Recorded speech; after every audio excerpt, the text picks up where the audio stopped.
तो चलिए बच्चों, अब इस कहानी का दूसरा भाग शुरू करते हैं और जानते हैं कि तेनालीराम ने आखिर कैसे इस समस्या का हल निकाला होगा।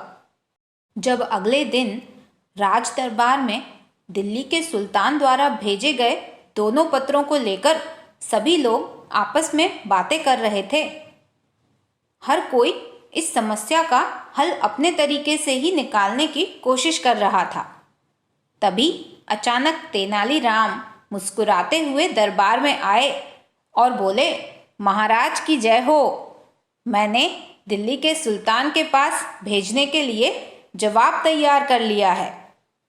यह सुनकर सभी लोग हैरान थे कि आखिर तेनालीराम ने ऐसा क्या जवाब ढूंढ लिया है।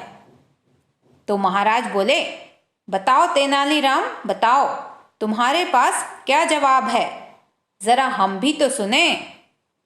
तब तेनालीराम ने दिल्ली के सुल्तान के निमंत्रण पत्र के जवाब में लिखा हुआ अपना जवाब पढ़कर सुनाया। सेवा में, श्रीमान दिल्ली सुल्तान, आपके द्वारा भेजे गए निमंत्रण पत्र का बहुत बहुत धन्यवाद।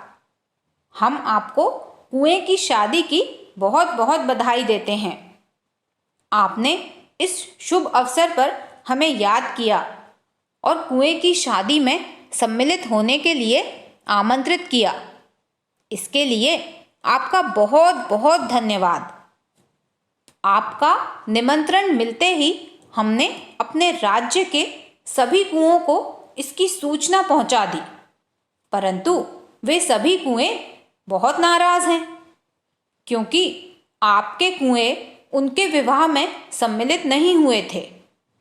इसीलिए हमारी आपसे विनती है कि एक बार आप कुओं को यहाँ निमंत्रण देने के लिए हमारे दूत के साथ भेज दें।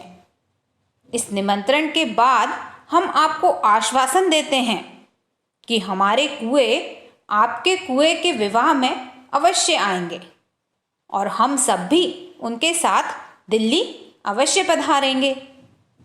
आशा है कि शीघ्र ही आपके कुओं से भेंट होगी। धन्यवाद। श्री कृष्णदेव राय, महाराजाधिराज, विजयनगर साम्राज्य।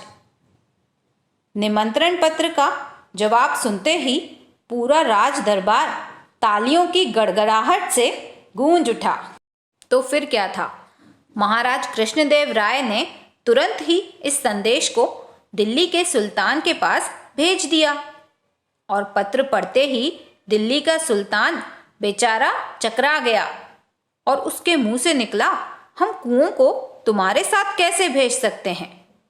दूत बेचारा क्या करता, वह तो सिर झुकाए चुपचाप खड़ा था और सुल्तान अपना माथा पीटता ही रह गया।